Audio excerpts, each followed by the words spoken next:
Hey, Tim Merkins here with Josh Munter. Wanted to talk to you guys about deadlifting, kind of some do's and don'ts and kind of what we look for in a proper setup, both taking it from the floor and also, just as importantly, lowering it back down. I'm going to have Josh here come to the bar here.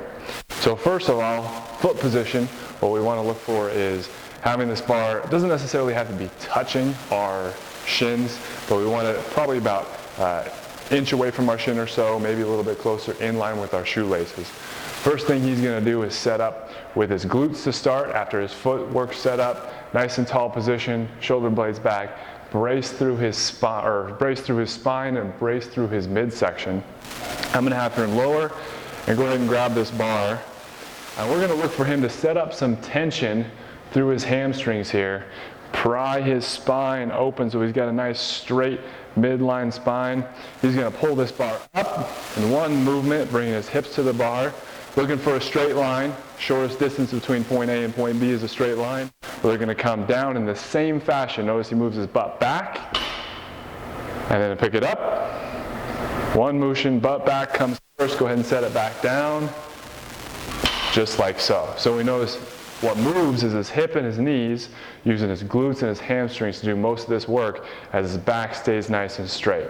So go ahead and demonstrate what this would look like if we had a false setup. A lot of people are going to try and pull like this. So if he pulls like this, his hamstrings are kind of disengaged, his glutes are inactive, and the first thing he's going to do is try to pull slack out of his spine as he picks this bar up, and then that's where we kind of run in with injuries and issues associated with that. So we're trying to pull up, set my spine position first, pull as one straight spine, where the joints that are really moving here are my hip and my knee joint.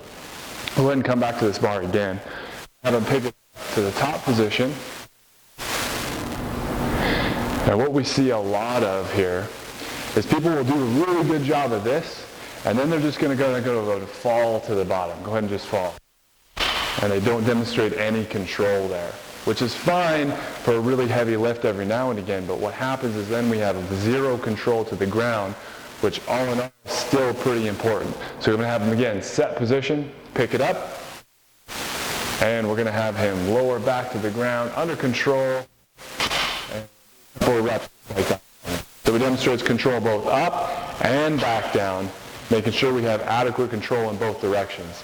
A lot of times setting that bar back down is just as important for what we're trying to do as picking it up is. So trying to get people to understand that both phases can be important. We don't want to just get picking that bar up. So position always is priority one, looking for setting our spine, hinging through our hips this way, and making sure we prove that hamstring, let our glutes do the work on pulling that up, not my back.